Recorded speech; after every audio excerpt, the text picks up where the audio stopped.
runs a beautiful, genuine World War I grass airfield at Wroughton, which he opened up last year. In fact, they had a display at Wroughton coming up next week. Next weekend. Yes. Sadly, I shan't get to turn a farmer. Give them a wave back, ladies and gentlemen. They like to be noticed. It does look like a little mill scurrying across to this side. Backwards down. Quite good. It does, yes. Well, I think it just keeps it going. Exactly why. It's when they're in echelon together, he's chatting up the birds. Helen Tempest, who is Barry Tempest's daughter, we think none the worse of her for that, who does this to get away from her father, of course. And in fact, she used to fly. She used to do this standing on the wing with Barry flying the aircraft, of course. And Sarah Kubit. She was flying that one many years ago, and then went to the two aircraft. Built it here by a barrel roll this time.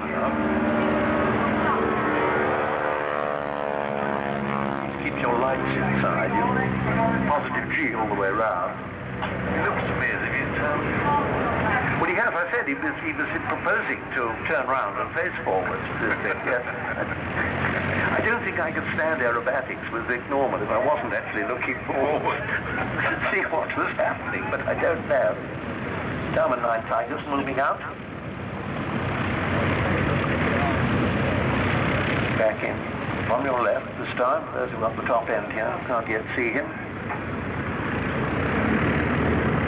Meanwhile, in front of us, here come the Crunchies there to do that. And this is a splendidly aerobatic display. Remember the two young ladies dressed effectively in sort of feathers.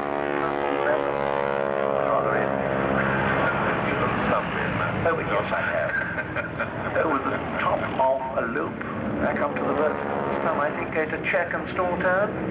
Yes, round they go. It's a formation of stall turn. It's very pretty, isn't it? See that? Air and turn outwards. Imagine what that must mean to its abilities as a teacher of raw pilots. But it is only powered by a 135 horsepower Gypsy Major engine with normal cruising speed of about 80-85 miles an hour.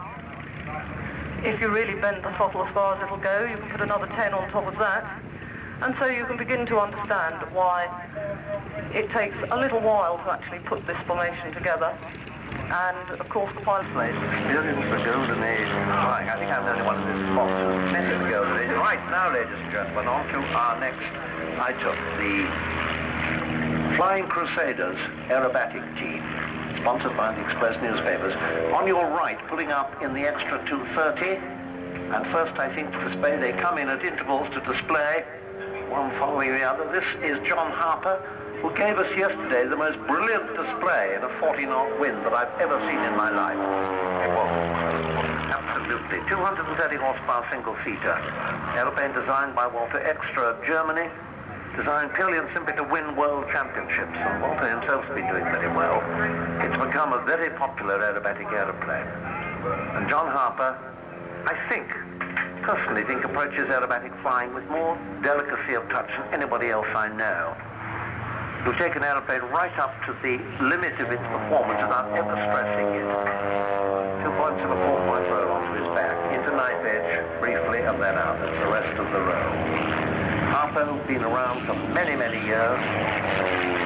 As you can see, the Stomp, that's a very, very different aeroplane. It's from a different era to the Extra, slow, graceful, and as you can see, classical. This is the first time these vintage modern aeroplanes have been brought together in a single display act, and they do make a fascinating contrast, you must admit that. Stump was designed in the 30s. This one was actually manufactured in 1947. Coincidentally, apparently it's the year the pilot was born. Built in Algeria. Not the pilot. The Stomp is one of the best of the military biplane trainers of the Second World War period. Designed by a Belgian, Jean Stomp, and produced both before and after the Second World War as a trainer for the French and Belgian Air Forces.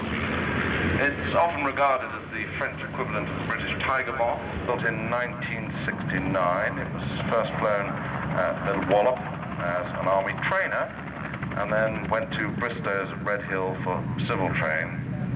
civil training, of course, and now it's privately owned. She doesn't tell me who owns it, whether she owns it herself or not. I'm not quite sure. Well, it's probably like my ex-Army Land Rover. The Army has